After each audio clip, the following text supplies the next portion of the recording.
La plupart des utilisateurs de Google ne savent pas faire de recherche sur ce moteur de recherche. En tout cas, si vous pensez qu'il suffit de taper un mot, une expression ou une question dans la barre de recherche et de valider, vous êtes juste très loin du compte. Il existe un tas de commandes que vous pouvez entrer dans le moteur de recherche pour affiner votre requête et obtenir ainsi des résultats plus précis et plus pertinents. Aujourd'hui, je te donne une bonne douzaine d'entre elles que je vais segmenter en 2 vidéos et je serai content qu'à la fin de chaque vidéo, tu me dises laquelle ou lesquelles de ces commandes tu utilises d'habitude ou si c'est la toute première fois que tu en entends parler. C'est parti. 1. Les guillemets. Les guillemets sont utilisés pour rechercher un groupe de mots exacts. Lorsque vous mettez un mot ou une expression entre guillemets, Google recherchera uniquement cette expression spécifique. Par exemple, si je recherche langage de programmation Python sans les guillemets, Google me renverra toutes les occurrences de ces mots et même donc là où ces mots apparaissent individuellement. Si par contre je recherche langage de programmation Python entre guillemets, Google me renverra des résultats contenant exactement cette expression-là. 2.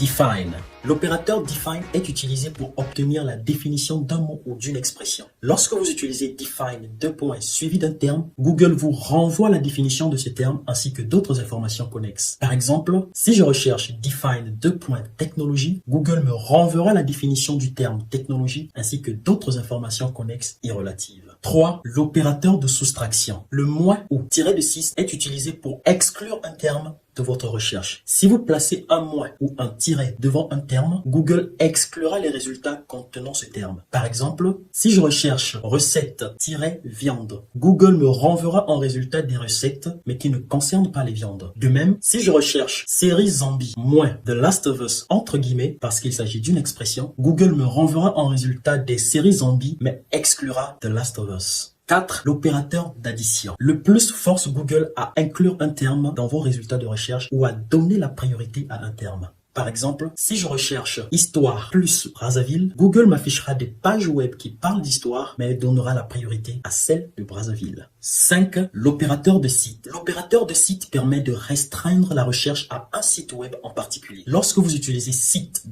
suivi d'un nom de domaine puis de ce que vous recherchez, Google vous renverra des résultats provenant de ce site web en particulier. Par exemple, si je tape site wikipedia.org entre guillemets, suivi de intelligence artificielle, Google me renverra des pages liées à l'intelligence artificielle, mais provenant uniquement de Wikipédia. C'est très pratique lorsqu'on veut trouver une information authentique provenant d'un site web authentique. 6. L'opérateur de remplissage. Astérisque. L'astérisque est utilisé pour remplacer un mot ou une phrase manquant dans votre recherche. Cela peut être utile lorsque vous essayez de trouver une citation, des paroles de chanson ou une expression quelconque dont vous ne vous souvenez que partiellement. Par exemple, si je recherche une astérisque vaut mieux que 1000 paroles, Google me renverra en résultat différentes versions de cette expression comme une image vaut mieux que 1000 mots. De même, si je recherche plus grand astérisque du monde, Google remplacera l'astérisque par des mots comme homme, pays, fleuve, etc.